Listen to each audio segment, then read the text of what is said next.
কাঙ্ক্ষিত ফল হলেও ভালো কলেজে ভর্তি নিয়ে দুশ্চিন্তায় শিক্ষার্থী অভিভাবকরা। আসন সংকট হবে না আশ্বাস শিক্ষা অধিদপ্তরের। কলেজের মান বাড়ানোর তাগিদ শিক্ষাবিদদের। 9টি শিক্ষা বোর্ডের মধ্যে মাধ্যমিক পরীক্ষার ফলে এগিয়ে রাজশাহী শিক্ষা বোর্ড, বিপরীত চিত্র বরিশাল বোর্ডের। গণিতে শিক্ষকদের প্রশিক্ষণ ঘাটতিকে দুষলেন শিক্ষার্থীরা। রাজধানীতে ক্রিকেট খেলাকে কেন্দ্র করে খুন হলো এবারের এসএসসি পরীক্ষায় জিপিএ 5 পাওয়া কিশোর। ছেলের করুণ মৃত্যুতে শোকে বিহ্বল পরিবার। প্লাস্টিক ও সিরামিক পণ্যের রফতানি বাজার ধরে রাখতে সরকারের সহযোগিতা চাইলেন ব্যবসায়ীরা। বিদ্যমান আমদানি শুল্ক বাজেটেও বহাল রাখার দাবি। এবং কক্সবাজারে বিলাসবহুল হোটেলগুলোর সৌন্দর্য ম্লান করছে অবৈধ ঝুপড়ি। ছিনতাইকারীদের অবস্থানের পাশাপাশি চলে মাদক ব্যবসা, ব্যবস্থা নেওয়ার আশ্বাস প্রশাসনের।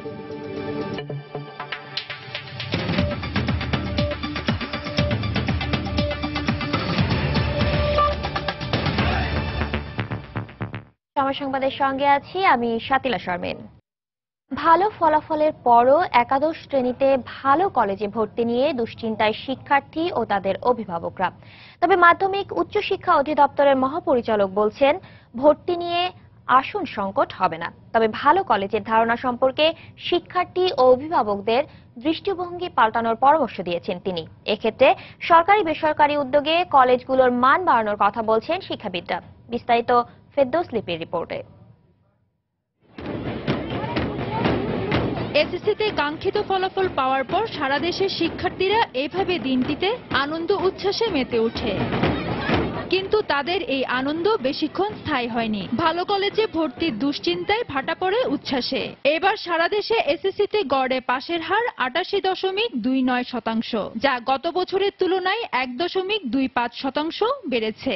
জিপিএ 5 পেয়েছে 1,09,761 জন। কিন্তু সে অনুযায়ী মানসম্পন্ন ভালো কলেজের সংখ্যা কম হওয়ায় ভর্তি নিয়ে চিন্তায় পড়েছেন শিক্ষার্থী ও অভিভাবকেরা। ভালো কলেজের চিন্তাই মাথার মধ্যে আছে, তারপর আসন সংখ্যা অনেক কম, এখন আমি পাই নাকি। ঢাকা শহরে ভালো কয়েকটা কলেজেই রয়েছে অল্প, তার জন্য এইটা টেনশন হচ্ছে। সিট কম, লিমিটেড, এত 10টা কলেজের মধ্যে আর মেয়েকে কোথায় দিব সেটাই টেনশন। কর্তৃপক্ষ যদি তাদের সিটগুলো অনেক বেশি বাড়ায় তাহলে আমার মনে হয় মেধাবী স্টুডেন্ট যারা আছে তারা খুব ভালোভাবে লেখাপড়া করতে পারবে। তবে মাধ্যমিক ও উচ্চশিক্ষা অধিদপ্তরের মহাপরিচালক বলছেন, ভালো কলেজ নিয়ে অভিভাবকদের দৃষ্টিভঙ্গি বদলাতে হবে। মানসিকতার পরিবর্তন দরকার, যে শুধু ভিকারুন্নেসা, শুধু নটরডেম, যে কলেজ ছাত্রকে যত্ন নিয়ে পড়াবে সেই কলেজই তার জন্য ভালো কলেজ। আসন সংখ্যা কোনো ক্রাইসিস হওয়ার কথা নয়। আমাদের যা শিক্ষা প্রতিষ্ঠান আছে তাতে যা পাশ করেছে তার আসন সংখ্যা যথেষ্ট পরিমাণে আছে। আর মানসম্পন্ন শিক্ষা প্রতিষ্ঠানের জন্য শিক্ষকের মান বাড়ানোর উপর গুরুত্ব দেন এই শিক্ষাবিদ। সেই সাথে সরকারি বেসরকারি উদ্যোগ বাড়ানোর কথা বলেন তিনি। স্থানীয় যে যারা অভিভাবক আছেন তাদের দেখতে হবে যে তাদের এলাকার যে কলেজটা আছে সেইটে মানসম্মত হচ্ছে কিনা। সরকারি দিক থেকে তদন্ত থাকতে হবে যে সেখানে মানসম্পন্ন শিক্ষা দেওয়া হচ্ছে কিনা।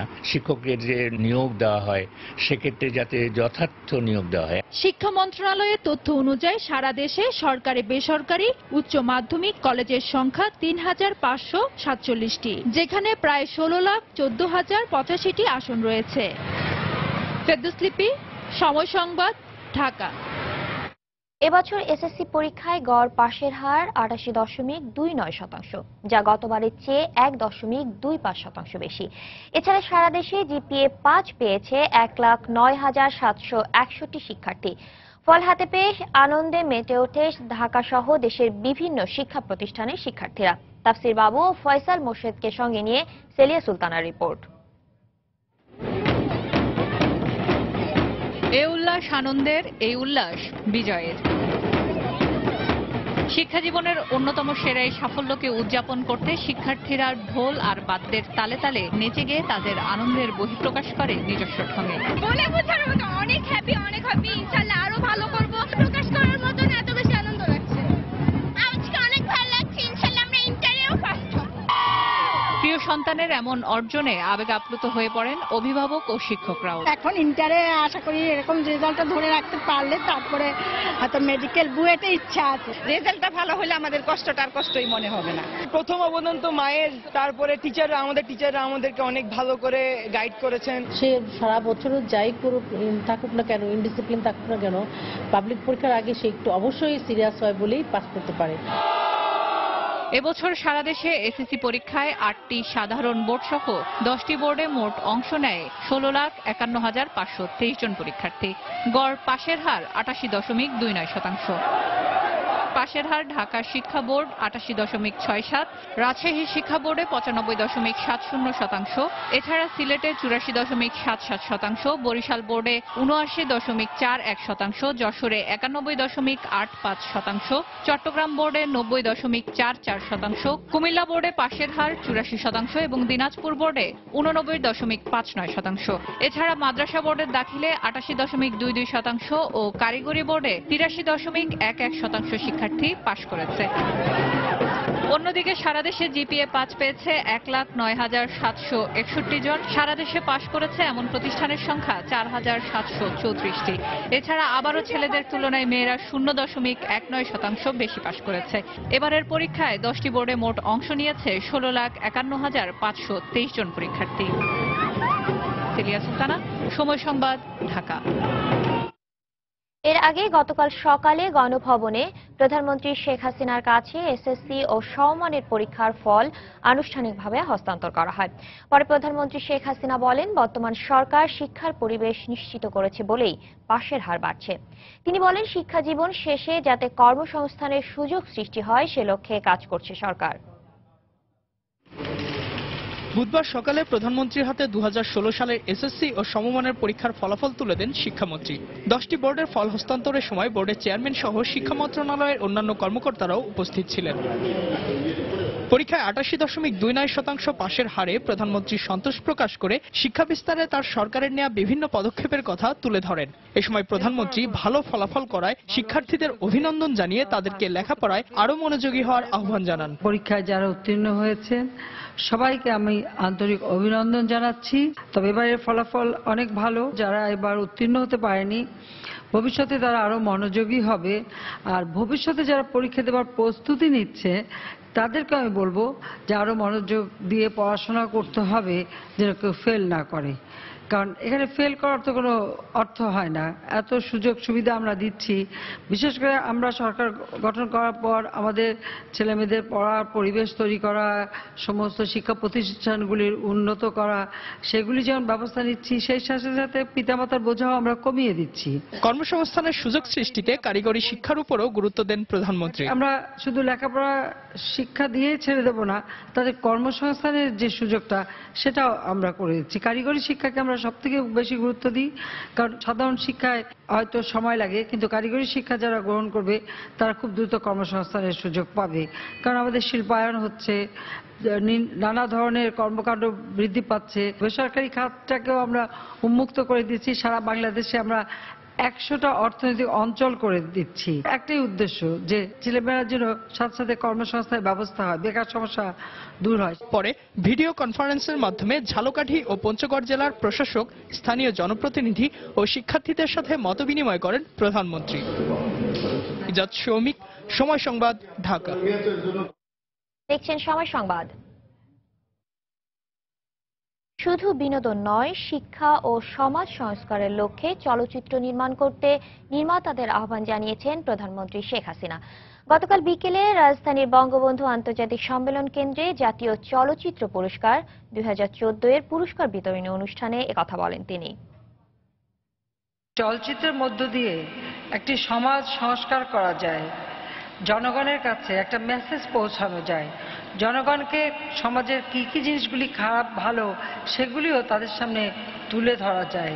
একটা চলচ্চিত্র নির্মাণের মধ্য দিয়ে বিনোদন যেমন থাকবে, তেমনি সমাজ সংস্কারের সুযোগও যেন থাকে।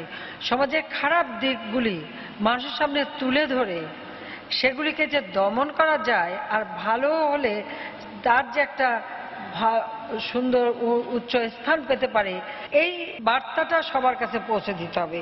এই বার্তাটা দেওয়া একান্তভাবে প্রয়োজন। এটা শুধু বিনোদনই না, এটা শিক্ষা, সমাজ সংস্কার সব দিকে এখানে একটা অবদান রাখতে পারে। তো সেদিকে লক্ষ্য রেখেই আমাদের চলচ্চিত্র নির্মাণ করতে হবে। লক্ষ্য রাখতে হবে আমাদের যে চলচ্চিত্র নির্মাণের ক্ষেত্রে আধুনিক প্রযুক্তির ব্যবহার। দ্বিপক্ষীয় সহযোগিতার ক্ষেত্রে বাংলাদেশ ও ভারতের সম্পর্ক বিশ্বের মডেল বলে উল্লেখ করেছেন ভারতের পররাষ্ট্র সচিব জয়শঙ্কর।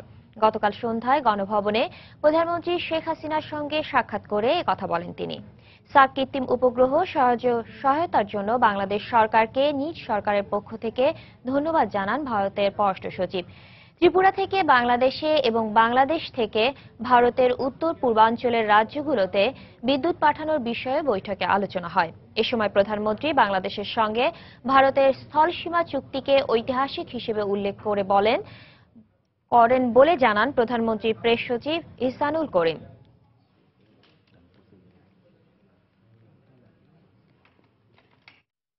সময় সংবাদে আরও থাকছে, রিকুইজিশন আতঙ্কে বগুড়ার বেসরকারি মোটর গাড়ি মালিক ও চালকরা 3 মাসে নেওয়া হয়েছে 2 থেকে 3 বার। জেলা প্রশাসনের প্রয়োজনে গাড়ি নিতে হয় বলছে পুলিশ।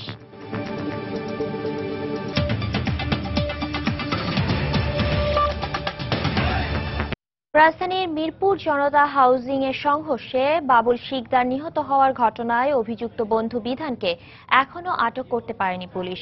গতকাল ক্রিকেট খেলাকে কেন্দ্র করে সংঘর্ষে বিধানের আঘাতে বাবুল নিহত হয় বলে জানায় পুলিশ ও পরিবার। নিহত বাবুল এবারের এসএসসি পরীক্ষায় জিপিএ 5 পেয়ে উত্তীর্ণ হয়। ছেলের এমন করুণ মৃত্যুতে শোকে বিহ্বল পুরো পরিবার। সাইফুল রুদ্রের রিপোর্ট। মায়ের কখনো কোনো কষ্ট হবে না, বাবাকে বেশি দিন পরিশ্রম করতে হবে না। রোজ সকালে ঘুম ভাঙলেই পড়ার টেবিলে বসে কথাগুলো মাকে শোনাতো বাবুল। মা বাবার সেই স্বপ্ন আর বাবুলের সুন্দর ভবিষ্যতের আশা মরিচিকার মতো মিলিয়ে যায় প্রতিপক্ষের করা একটি আঘাতে। বুধবার সকালে মোবাইল ফোনে খবর দিয়ে বাসা থেকে বাবুলকে ডেকে নিয়ে যায় বন্ধুরা। উপলক্ষ ক্রিকেট খেলা। খেলার এক পর্যায়ে সংঘর্ষ, যার পরিণতি করুণ মৃত্যু। ব্যাটসম্যান বলছে আউট হয় নাই, উইকেট কিপার বলছে আউট হয়েছে, তর্কাতর্কিতে বাড়ি মেরা বসে হাসপাতালে নেওয়ার পথে মারা যায়। প্রিয় সন্তানের চিরবিদায়ে একদিকে নির্বাক বাবা, অন্যদিকে মায়ের আর্তনাদ, ক্ষণে ক্ষণে জ্ঞান হারানো। হত্যার দায়ে অভিযুক্ত বিধান স্থানীয় আওয়ামী লীগ নেতা ও ওয়ার্ড কমিশনারের ভাগ্নে। আর তাই মায়ের কণ্ঠে সুষ্ঠু বিচারের আকুতি থাকলেও স্বজনদের ভয় এবং সংশয় বিচার প্রাপ্তি নিয়ে। তারা আমার বুক খালি করছে, আমার আশা নষ্ট করছে, আমি ওদের লেজ বিচার চাই, আমার আর কিছু করার নাই। এরকম তো এভেলেবেল অনেক ঘটনা হইতেছে, এরকম অনেক ঘটনা চাপা পড়ে যাইতেছে অনেক। প্রভাবশালী লোকেরা তো এরকম মনে করেন, আমাদের মধ্যে লোকেরা তো বিচার পায় না তাদের কাছে। মিরপুর মডেল থানার ভারপ্রাপ্ত কর্মকর্তা জানান, বিধানকে গ্রেপ্তারের উদ্দেশ্যে অভিযান অব্যাহত আছে। ঘটনার পর থেকেই সে পলাতক। তথ্য প্রযুক্তির মাধ্যমে তাকে ধরানোর চেষ্টা অব্যাহত আছে। স্থানীয় ওয়ার্ড কমিশনার ইকবাল হোসেন তিতুর সে আপন ভাগনা, যে ঘটনার সাথে জড়িত সে অপরাধী। তার সে কি আত্মীয়তা, অন্য কার সাথে কি সম্পর্ক, এইখানে এটা কোনো বিষয় না। পলাতক আসামিকে আমরা অচিরেই গ্রেপ্তার করব। ময়না তদন্ত শেষে বাবুলের লাশ পরিবারের কাছে হস্তান্তর করা হবে বলেও জানায় পুলিশ। সাইফুল রুদ্র, সময় সংবাদ, ঢাকা। রাজধানীর মগবাজারে আরিফ নামের এক ছাত্রলীগ কর্মীকে কুপিয়ে হত্যা করেছে দুর্বৃত্তরা। প্রত্যক্ষদর্শীরা জানায়, গতরাত আনুমানিক 10টার দিকে মগবাজারের আমবাগান এলাকায় বাড়ি ফেরার পথে আরিফকে ধারালো অস্ত্র দিয়ে আঘাত করে 4-5 জনের একটি দল। পরে গুরুতর আহত অবস্থায় ঢাকা মেডিকেলে নিয়ে আসার পর আরিফকে মৃত ঘোষণা করেন চিকিৎসকরা। পুলিশ জানিয়েছে, এ ঘটনায় কাউকে গ্রেফতার করা হয়নি। 36 নম্বর ওয়ার্ড আওয়ামী লীগের একজন কর্মী ছিলেন আরিফ। আবারও এসএসসি পরীক্ষার ফল বিশ্লেষণ নিয়ে রিপোর্ট। 9টি শিক্ষা বোর্ডকে পেছনে ফেলে মাধ্যমিক পরীক্ষার ফলে এগিয়ে রাজশাহী শিক্ষা বোর্ড। শিক্ষা প্রতিষ্ঠান প্রধানরা বলছেন, শিক্ষক, শিক্ষার্থী ও অভিভাবকদের সমন্বিত প্রয়াসে ভালো ফলাফল করা সম্ভব হয়েছে। তবে শিক্ষাবিদরা বলছেন, শিক্ষার্থীরা স্কুলমুখী হওয়ার পাশাপাশি শিক্ষকদের নিবিড় তত্ত্বাবধানের ফলে রেজাল্ট তুলনামূলকভাবে অন্যদের চেয়ে ভালো হয়েছে। বিস্তারিত সাইফুর রহমান রকির রিপোর্টে। সব বোর্ডকে পেছনে ফেলে মাধ্যমিক পরীক্ষার ফলে সেরা রাজশাহী, তাই শিক্ষার্থীদের এমন বাঁধভাঙা উল্লাস। এবছর রাজশাহী শিক্ষা বোর্ডে 1,52,783 জন শিক্ষার্থী এসএসসি ও সমমানের পরীক্ষায় অংশ নিয়ে জিপিএ 5 পেয়েছে 17,476 জন, আর 95.70% পাশের হার নিয়ে শীর্ষস্থান লাভ করেছে। আর শিক্ষক, শিক্ষার্থী ও অভিভাবকদের সমন্বিত প্রয়াসেই ভালো ফলাফল করা সম্ভব হয়েছে বলে অভিমত শিক্ষা প্রতিষ্ঠান প্রধানদের। যেসব বিষয়ে তাদের দুর্বলতা আছে সেই বিষয়গুলা আমরা অতিরিক্ত শ্রম দিয়ে সেই দুর্বলতাগুলি কাটিয়ে নিচ্ছি। শিক্ষক, ছাত্র এবং অভিভাবক এই ত্রিমুখী প্রচেষ্টার ফলে আমাদের রেজাল্ট এত ভালো। আর শিক্ষার্থীরা ক্লাসমুখী হওয়ার পাশাপাশি শিক্ষকদের আধুনিক ও যুগোপযোগী পাঠদানের কারণে সন্তোষজনক ফল হয়েছে বলে মনে করেন এ শিক্ষাবিদ। যারা তদারকি কর্তৃপক্ষ, বিশেষ করে শিক্ষা বোর্ড বা জেলা প্রশাসন বা অন্যান্য যারা মনিটরিং বডিগুলো আছে, তাদেরও একটি সুচারু মনিটরিং নিশ্চয়ই এখানে ছিল। অন্যদিকে বোর্ড সংশ্লিষ্টরা বলছেন পরীক্ষার্থীদের খাতার সঠিক মূল্যায়নের ফল এটি। প্রধান পরীক্ষকদেরকে নিয়ে ওয়ার্কশপ করি সারাদিন ব্যাপী এবং এর সুফল এটা আংশিক, তবে মূল সুফল কিন্তু শিক্ষার্থীদের। আর ভালো ফলাফলে সন্তুষ্ট পরীক্ষার্থী ও অভিভাবকেরাও। গোল্ডেন পেয়েছে, এখন ভালো কলেজে ভর্তি হওয়ার এক্সপেক্ট করছি। বাচ্চাদের পিছনে অনেক কষ্ট করেছি, স্কুল কষ্ট করেছে, যে আমরা এই কষ্টের ফলটা পেয়েছি ভাই। সব মিলায়ে কি বলবো, আনন্দটা আসলে প্রকাশ করার মতো না। 2011 সালে মাধ্যমিকে রাজশাহী শিক্ষা বোর্ডে শতকরা পাশের হার ছিল 80.32, 2012-তে 88.33, 2013-তে 94.03, 2014-তে 96.34 এবং 2015 সালে 94.97%। সাইফুর রহমান রকি, সময় সংবাদ, রাজশাহী। এসএসসিতে পাশের হারে এবার বোর্ডগুলোর মধ্যে তুলনামূলকভাবে খারাপ করেছে বরিশাল শিক্ষা বোর্ড। রাজশাহী পাশের হার যেখানে শতকরা 95, সেখানে বরিশালে 79। এজন্য নানা কারণের সঙ্গে গণিতে অপর্যাপ্ত শিক্ষক প্রশিক্ষণকে দুষলেন শিক্ষার্থী ও অভিভাবকরা। বিষয়টি স্বীকার করলেন বরিশাল শিক্ষা বোর্ডের পরীক্ষা নিয়ন্ত্রকও। আরও জানাচ্ছেন ফিরদাউস সোহাগ। বরিশাল শিক্ষা বোর্ডে এবার 81,728 জন শিক্ষার্থী পরীক্ষায় অংশ নেয়। এর মধ্যে পাশ করেছে 65,000, পাশের হার 79.41%, যা দেশের বোর্ডগুলোর মধ্যে পাশের হারে সর্বনিম্ন। গণিতে অপর্যাপ্ত শিক্ষক প্রশিক্ষণ সহ নানা কারণে পাশের হার তুলনামূলকভাবে অনেক কম বলে অভিমত শিক্ষার্থী ও অভিভাবকদের। অঙ্কে সৃজনশীল দেওয়ার কারণে ফেল হওয়ার চান্স অনেক বেড়ে যায়। আমাদের সৃজনশীলটা তো নিয়ে হয়েছে, স্যারদের ট্রেনিংটা ঠিক সেইভাবে ভালো হয় না, তো এখন দেখা যায় যে অনেক সময় তারা ঠিকভাবে পড়াতে পারতেছে না। সৃজনশীল গণিতে উত্তর দিতে হলে পরীক্ষার্থীকে অঙ্কটা করে তারপর উত্তর দিতে হয়। সেখানে 40 মিনিটের যে সময়টি দেয়া আছে এবং 40টি কোশ্চেন, এটি দেয়া আসলেই কঠিন। গণিতের প্রশ্নকর্তাদেরও এক্ষেত্রে খেয়াল রাখতে হবে বলে মনে করেন এই শিক্ষক। প্রশ্নের বিভিন্ন দক্ষতা আছে, তার মধ্যে উচ্চতর দক্ষতা বা জ্ঞানমূলক অংশ তুলনায় প্রশ্নের মধ্যে ছিল বেশি সংখ্যা। প্রশ্নকর্তাদের এই বিষয়টির কারণে শিক্ষার্থীরা উত্তর করতে যে সংকটে পড়ে। এক্ষেত্রে গণিত বিষয়ের প্রশ্নের ক্ষেত্রে পণ্ডিতদের সতর্ক হওয়া প্রয়োজন। আর গণিতের শিক্ষকদের পুরো প্রশিক্ষণ শেষেই শ্রেণীকক্ষে পাঠানো উচিত বলে স্বীকার করলেন বোর্ডের পরীক্ষা নিয়ন্ত্রক। আমরা যেটা ভাবছি যে গণিত বিষয়টি সৃজনশীল হওয়ার কারণেই এই প্রভাবটি এসেছে, সেই ক্ষেত্রে গণিত বিষয়ে যারা শিক্ষক রয়েছেন তাদেরকে যথাযথভাবে প্রশিক্ষিত করে শ্রেণীকক্ষে পাঠানো উচিত। 2015 সালে পাশের হার ছিল 84.37, 2014 সালে ছিল 90.66 আর 2013 সালে ছিল 88.63%। ফিরদাউস সোহাগ, সময় সংবাদ, বরিশাল।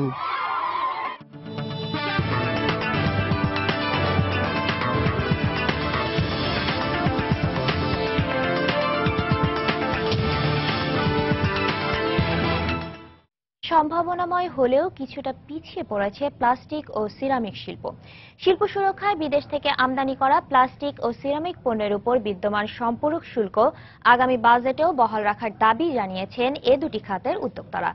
নতুন ভ্যাট আইন অনুসারে উৎপাদন ও আমদানি পর্যায়ে সমান সম্পূরক শুল্ক আরোপ হলে এ দুটি শিল্প খাত ক্ষতিগ্রস্ত হওয়ার পাশাপাশি রফতানির বাজার হারানোর শঙ্কায় সংশ্লিষ্টরা। হাজেরা শিউলির রিপোর্ট। স্থানীয় চাহিদা মেটাতে 60-এর দশকে পুরান ঢাকায় ক্ষুদ্র পরিসরে প্লাস্টিক শিল্পের যাত্রা শুরু হলেও বর্তমানে একটি সম্ভাবনাময় খাত প্লাস্টিক। রান্নাঘরের তৈজসপত্র, ফার্নিচার, ওষুধের মোড়ক, খেলনা এমন বহুমুখী ব্যবহার ও সাশ্রয়ী দামের কারণে দেশের সব শ্রেণীর মানুষের কাছে এখন জনপ্রিয় প্লাস্টিক পণ্য।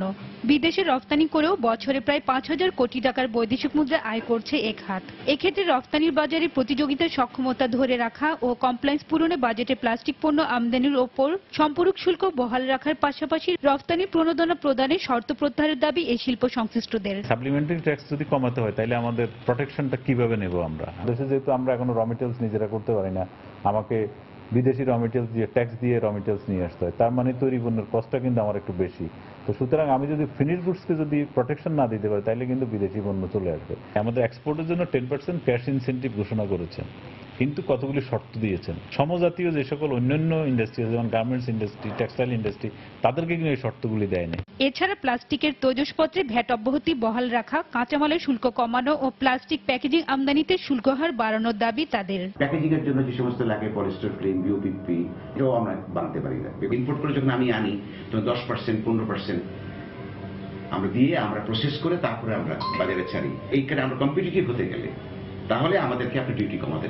অপর সম্ভাবনাময় খাত সিরামিক শিল্প মালিকরাও সিরামিক পণ্য আমদানির ওপর সম্পূরক শুল্ক কমানোর প্রস্তাবে অস্তিত্ব সংকটের পাশাপাশি রপ্তানি বাজার হারানোর শঙ্কায় আছে। টাইলস, টেবিল ওয়্যার এবং স্যানিটারি ওয়্যারের ক্ষেত্রে যদি সম্পূরক শুল্ক সমান করা হয় উৎপাদনের সাথে, সেই ক্ষেত্রে আমাদের পক্ষে এই শিল্প টিকে রাখা সম্ভব না। আমাদের লোকাল মার্কেটে কোনো প্রকার অস্তিত্ব থাকবে না, কারণ imported product on an average manufacture প্রোডাক্টের থেকে যে কোনো সিরামিক পণ্যে আপনার 30%-এর একটা ডিফারেন্স থাকবে। সো মার্কেটে আমাদের পণ্য বিক্রি করা খুব কঠিন হয়ে যাবে। সংশ্লিষ্টদের দাবি, সিরামিক ও প্লাস্টিক শিল্পের সাথে প্রত্যক্ষভাবে জড়িত 17 লাখ মানুষ। হাজারে শিউলি, সময় সংবাদ, ঢাকা।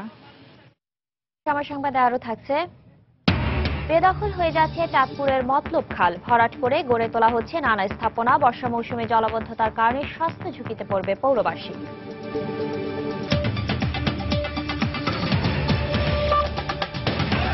আনুষ্ঠানিক কার্যক্রম শুরু করেছে বাংলাদেশ নিরাপদ খাদ্য কর্তৃপক্ষ। এর অংশ হিসেবে রাজধানীর শান্তিনগরের বেশ কয়েকটি সুপার শপে ভ্রাম্যমাণ আদালত অভিযান চালায়। অভিযানে পচা, বাসি ও মেয়াদ উত্তীর্ণ পণ্য রাখার দায়ে এসব সুপার শপকে জরিমানা ও দায়িত্বপ্রাপ্ত ব্যক্তিদের কারাদণ্ড প্রদান করেন নির্বাহী ম্যাজিস্ট্রেট। অভিযানে উপস্থিত খাদ্যমন্ত্রী অ্যাডভোকেট কামরুল ইসলাম সাংবাদিকদের জানান, নিরাপদ খাদ্য আইনের আওতায় নিরাপদ খাদ্য কর্তৃপক্ষ এই অভিযান অব্যাহত রাখবে। খাদ্যে ভেজাল প্রতিরোধে সবগুলো তদারকি সংস্থা একই ছাতা নিচে কাজ করতে নিরাপদ খাদ্য আইন 2013-র আওতায় 2015 সালে গঠন করা হয় নিরাপদ খাদ্য কর্তৃপক্ষ। ভোক্তাদের কাছে মানসম্মত খাদ্য পৌঁছানোর পাশাপাশি ভেজালকারী ব্যক্তি বা প্রতিষ্ঠানগুলোকে শাস্তির আওতায় আনাই এর মূল লক্ষ্য। এই প্রথম ভ্রাম্যমাণ আদালতের মাধ্যমে বাজার পরিদর্শন করে দৃশ্যমান কার্যক্রম শুরু করল নিরাপদ খাদ্য কর্তৃপক্ষ। প্রথম দিনের অভিযানে সুপার শপ আগুরার শান্তিনগর শাখায় ঝটিকা সফরে যান খাদ্যমন্ত্রী নিজেই। একজন নির্বাহী ম্যাজিস্ট্রেটকে সঙ্গে নিয়ে সেখানকার মাছ, মাংস ও বিভিন্ন পণ্যের মান নিরীক্ষা করেন তিনি। এ সময় পচাবাসী খাদ্য সংরক্ষণ ও বিপণনের অভিযোগে আগুরার শান্তিনগর শাখার ম্যানেজারকে 2 বছর বিনাশ্রম কারাদণ্ড দেন নির্বাহী ম্যাজিস্ট্রেট। এরকম পচাবাসী খাবার খাওয়াবে আর তাদেরকে অর্থ জরিমানা দেবো, আর অর্থ জরিমানা দিয়ে তারা পার পেয়ে যাবে, সেটা আজকে আমরা সুযোগ দেবো না।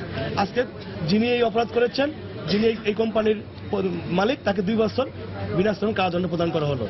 এরপর একই এলাকায় কেক প্রস্তুতকারী প্রতিষ্ঠান কুপার্সে অভিযান চালায় ভ্রাম্যমাণ আদালত। বাসি খাদ্যদ্রব্য রাখার অভিযোগে সেখানকার কর্তৃপক্ষকে 3 লাখ টাকা জরিমানা করা হয়।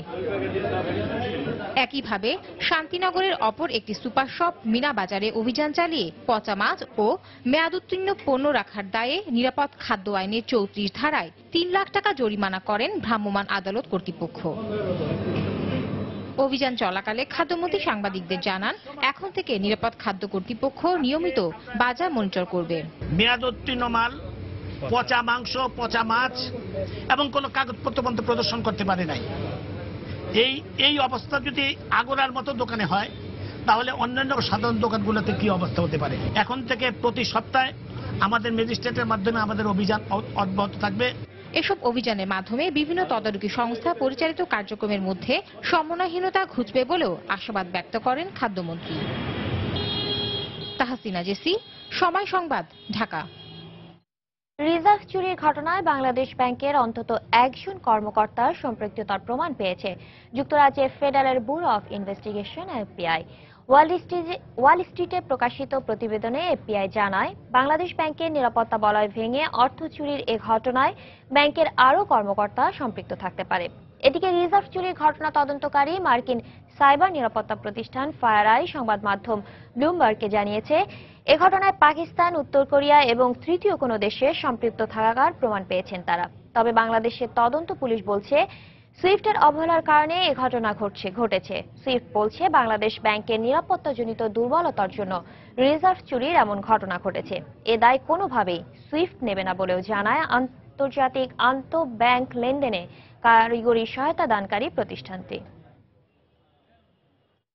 রিজার্ভের চুরি যাওয়া অর্থ উদ্ধারে একসঙ্গে কাজ করবে Bangladesh bank, federal reserve bank of new York এবং আন্তর্জাতিক আন্তঃব্যাংক লেনদেনে কারিগরি সহায়তা দানকারী প্রতিষ্ঠান সুইফট। সুইজারল্যান্ডের ব্রাসেলে ত্রিপক্ষীয় বৈঠকের পর নিজেদের ওয়েবসাইটে এক বিবৃতিতে একথা জানায় নিউ ইয়র্ক ফেড। বৈঠকে নিউ ইয়র্ক ফেডের প্রেসিডেন্ট উইলিয়াম ডাডলি, বাংলাদেশ ব্যাংকের গভর্নর ফজলে করিম ও সুইফটের কর্মকর্তারা উপস্থিত ছিলেন। চুরি হওয়া অর্থ উদ্ধারের বিষয় এবং সাইবার নিরাপত্তার ত্রুটি নিয়ে বৈঠকে আলোচনা হয়। দোষীদের বিচারের আওতায় আনার ব্যাপারেও একসঙ্গে কাজ করার আশা প্রকাশ করেন তারা।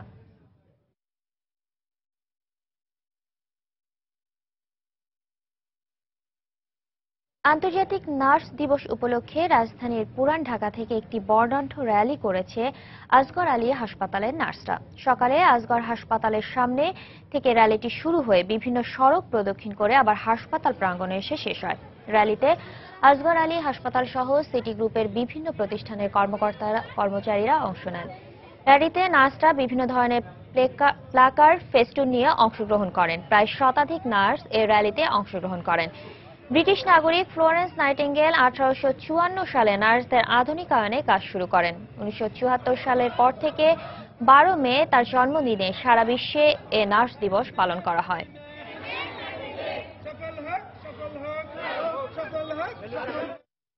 এদিকে বঙ্গবন্ধু শেখ মুজিব মেডিকেল বিশ্ববিদ্যালয়ে পালন করা হয় বিশ্ব নার্স দিবস। সকালে এ উপলক্ষে বঙ্গবন্ধু শেখ মুজিব বিশ্ববিদ্যালয়ে বটতলা চত্বর থেকে বর্ণাঢ্য র্যালি বের হয়। র্যালিটি শাহবাগ ও টিএসসি হয়ে পুনরায় বটতলা চত্বরে এসে শেষ হয়। এর আগে বেলুন উড়িয়ে বিশ্ব নার্স দিবসের কার্যক্রমের উদ্বোধন করেন বঙ্গবন্ধু শেখ মুজিব মেডিকেল বিশ্ববিদ্যালয়ের উপাচার্য অধ্যাপক ডক্টর কামরুল হাসান খান।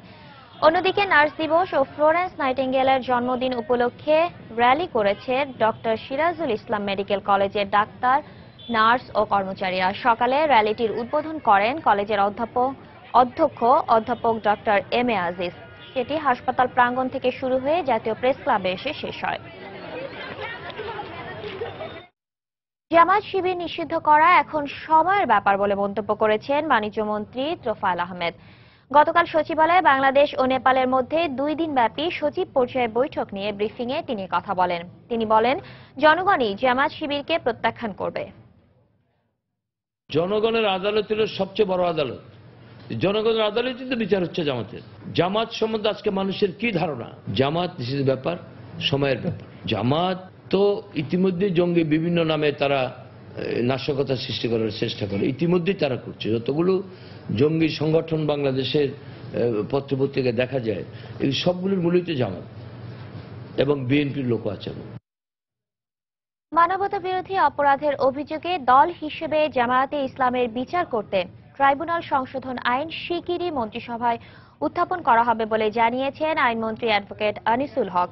গতকাল দুপুরে সচিবালয়ে সাংবাদিকদের তিনি কথা বলেন। সব আইনি প্রক্রিয়া শেষ করে জামায়াত নেতা মতিউর রহমান নিজামীর ফাঁসি কার্যকর হওয়ায় দেশে আইনের শাসন প্রতিষ্ঠা পেয়েছে বলে মন্তব্য করেন তিনি। এই সরকার সকল আইনি সুবিধা যেটা একটা দোষী ব্যক্তি পাইতে পারে সেই সব সুবিধা তাকে দেওয়া হয়েছিল। বাংলাদেশে এখন আইনের শাসন আছে, সেই কারণেই আমি এই রায়ে সন্তুষ্ট। জামাতের বিচার করার জন্য যেই আইন আছে সেইটা যথেষ্ট নয়, এই আইনের একটু সংশোধন দরকার। এইটা খুব শিগগিরই মন্ত্রিপরিষদ এর অনুমোদনের জন্য উত্থাপন করা হবে। মানবতা বিরোধী অপরাধের মামলায় হবিগঞ্জে 2 ভাই মহিবুর রহমান ও মুজিবুর রহমান সহ 3 জনের বিচার কাজ শেষ। যে কোনো দিন রায় দেবেন আন্তর্জাতিক অপরাধ ট্রাইব্যুনাল। গতকাল দুপুরে উভয় পক্ষের শুনানি শেষে বিচারপতি আনোয়ারুল হকের নেতৃত্বে গঠিত 3 সদস্যের ট্রাইব্যুনাল এ আদেশ দেন। মহিবুর ও মজিবুর ছাড়াও অপর আসামি হলেন তাদের চাচাতো ভাই আব্দুর রাজ্জাক। এই 3 জনের বিরুদ্ধে 71 হত্যা, ধর্ষণ, আটক ও নির্যাতনের 4টি মানবতা বিরোধী অপরাধের অভিযোগ রয়েছে। আসামি পক্ষের আইনজীবীদের দাবি কোনো অভিযোগ প্রমাণ করতে পারেনি রাষ্ট্রপক্ষ। তবে রাষ্ট্রপক্ষের দাবি তাদের বিরুদ্ধে আনা 4টি অভিযোগই সন্দেহাতীতভাবে প্রমাণ হয়েছে।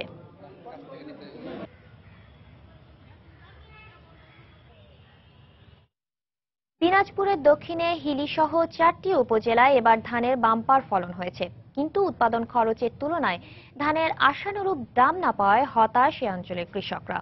এদিকে গত মে থেকে সারা দেশে সরকারিভাবে ধান কেনার ঘোষণা থাকলেও এ অঞ্চলে ধান কেনা শুরু করতে পারেনি স্থানীয় খাদ্য বিভাগ। হিলি প্রতিনিধি শফিকুল ইসলাম শফিকের তথ্য ও ছবি নিয়ে ডেস্ক রিপোর্ট। বিশ্বের দীর্ঘতম সমুদ্র সৈকত কক্সবাজার। এখানকার কলাতলী এলাকায় গড়ে উঠেছে পর্যটকদের আবাসিক জোন।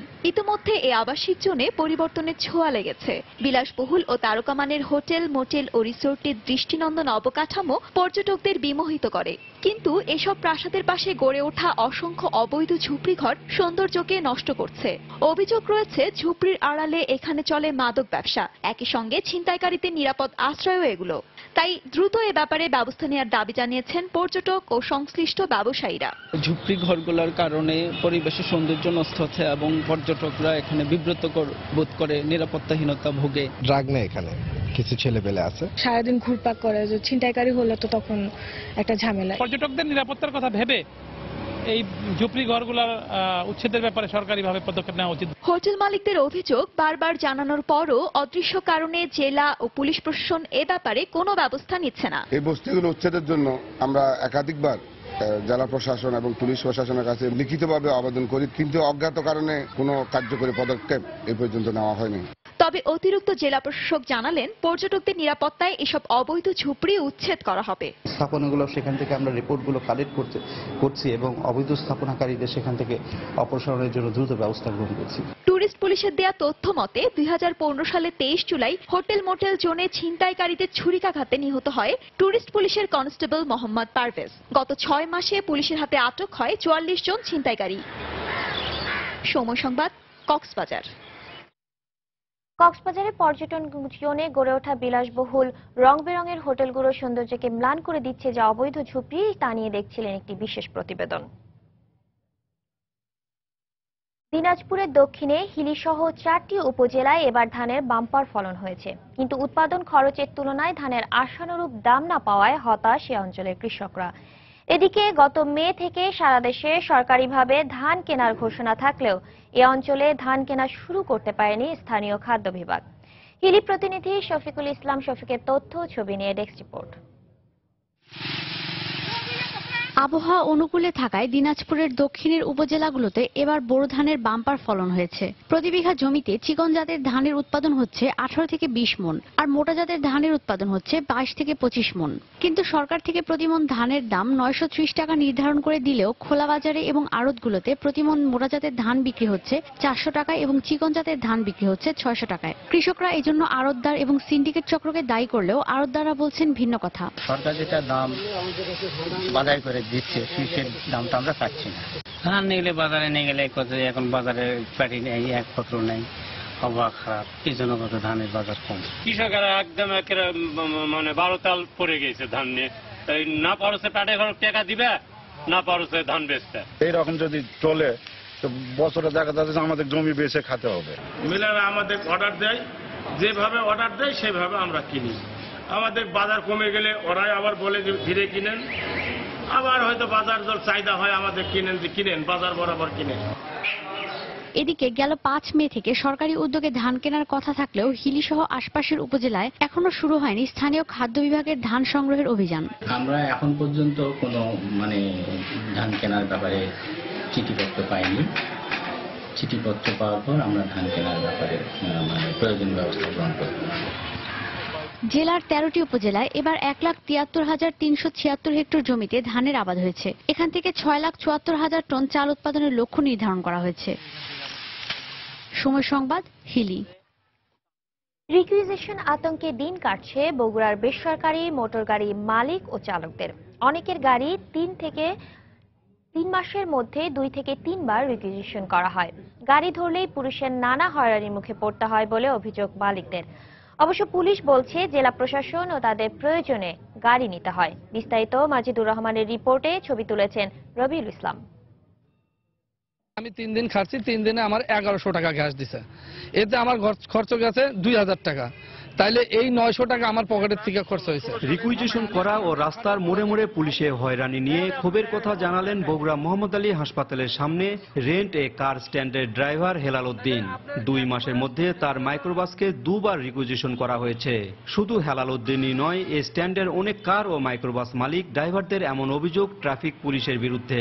রাস্তার মধ্যে ধরে কাগজপাতি ঠিক আছে, তারপরে মনে করেন যে একটা হয়রানি করছে, রিকুইজিশন খাটা লাগবে।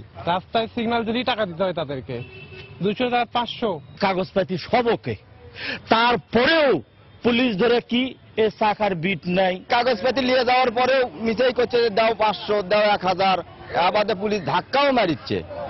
তাহলে আমরা কিভাবে কি করে চলবো?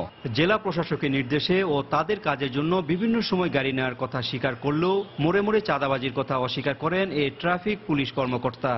রিকুইজিশন স্লিপ দিয়ে না, এটা আমরা সরকারি প্রয়োজনে তাদেরকে আমরা রিকোয়েস্ট করি, তখন তারা সেইভাবে আমাদেরকে একটু সাহায্য করে। প্রত্যেকদিন মোড়ে মোড়ে বিভিন্নভাবে গাড়ি থামায় তাদের কাছে টাকা নিয়ে না, এটা আসল কথা ঠিক না।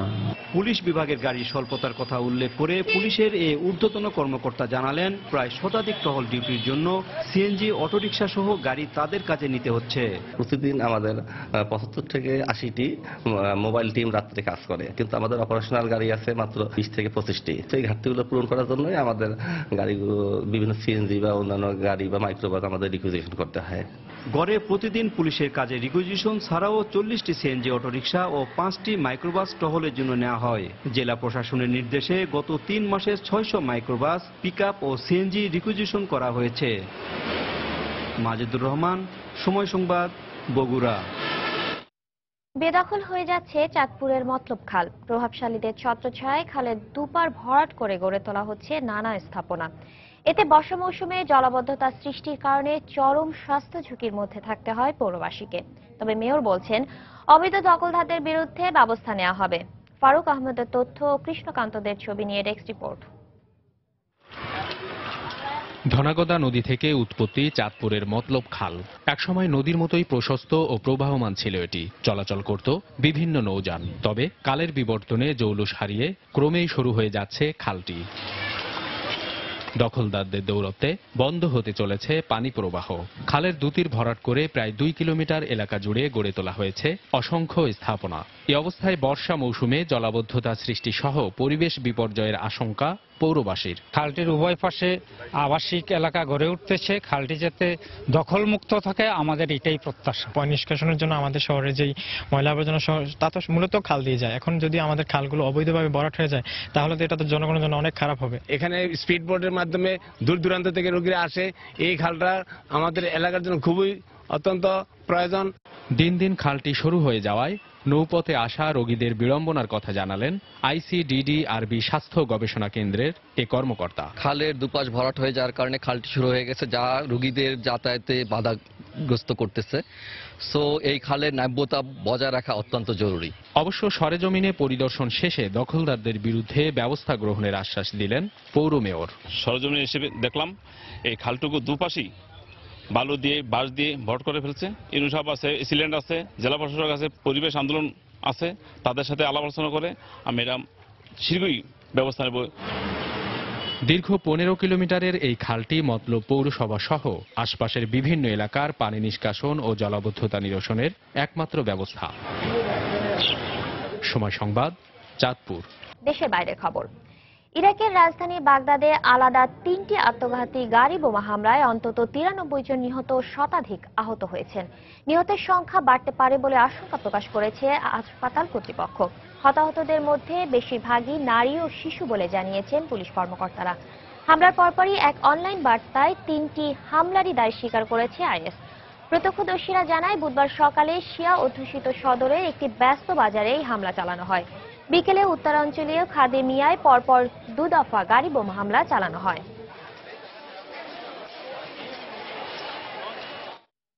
আগামী মার্কিন প্রেসিডেন্ট নির্বাচনের মনোনয়ন প্রত্যাশী ডোনাল্ড ট্রাম্প অবশেষে তার ইসলাম বিদ্বেষী নীতিতে কিছুটা পরিবর্তন এনেছেন।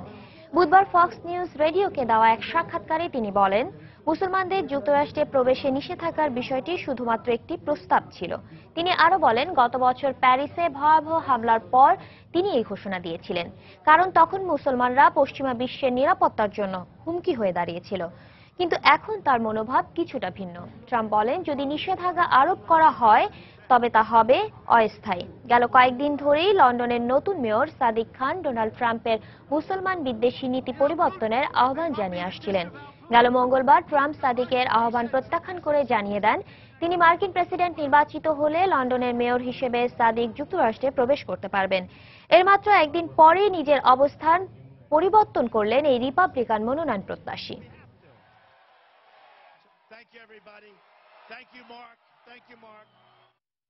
আইপিএল এর খবর। চলতি আসরে প্রথমবারের মতো মুখোমুখি হতে যাচ্ছে মুস্তাফিজের সানরাইজার্স হায়দ্রাবাদ ও জহির খানের দিল্লি ডেয়ারডেভিলস। 10 ম্যাচের 14 পয়েন্ট নিয়ে একদিকে শীর্ষে আছে সানরাইজার্স, অন্যদিকে এক ম্যাচ কম খেলে 10 পয়েন্ট নিয়ে দিল্লি আছে টেবিলের 4 নম্বরে। হায়দ্রাবাদে বাংলাদেশ সময় রাত 8:30টায় শুরু হবে ম্যাচটি। প্লে অফে ওঠার সমীকরণে সানরাইজার্স হায়দ্রাবাদ যেমন এগিয়ে আছে, তেমনি দিল্লি ডেয়ারডেভিলসও আছে সেই রেসের তালিকায়। 10 ম্যাচের 7টিতে জয় পাওয়া ডেভিড ওয়ার্নার্সের হায়দ্রাবাদ গেল ম্যাচে রাইজিং পুনে সুপার জায়ান্টসের বিপক্ষে জয় পাওয়া আত্মবিশ্বাসে আছে এগিয়ে। যদিও সে ম্যাচে পুনের বোলারদের সামনে ব্যাট হাতে দাঁড়াতেই পারেনি হায়দ্রাবাদের ব্যাটসম্যানরা। অন্যদিকে বোলিং বিভাগে নেহরা ভুবনেশ্বররা জ্বলে উঠলেও কোনো উইকেট পাননি কাটার মাস্টার মুস্তাফিজ, তাই এ ম্যাচে তার জ্বলে ওঠার অপেক্ষায় থাকবে হায়দ্রাবাদ। অন্যদিকে গেল ম্যাচে কিংস ইলেভেনের পাঞ্জাবের বিপক্ষে 9 রানে হারে দিল্লি। সে ম্যাচে ডিকক ও স্যামসন ব্যাটিংয়ে ভালো করলেও বোলিং বিভাগের ব্যর্থতায় হারে তিক্ততা পেয়েছে দিল্লি, তাই এ ম্যাচে জয় তুলে নিতে দুই বিভাগেই মনোযোগী থাকবে জহির খানের দল।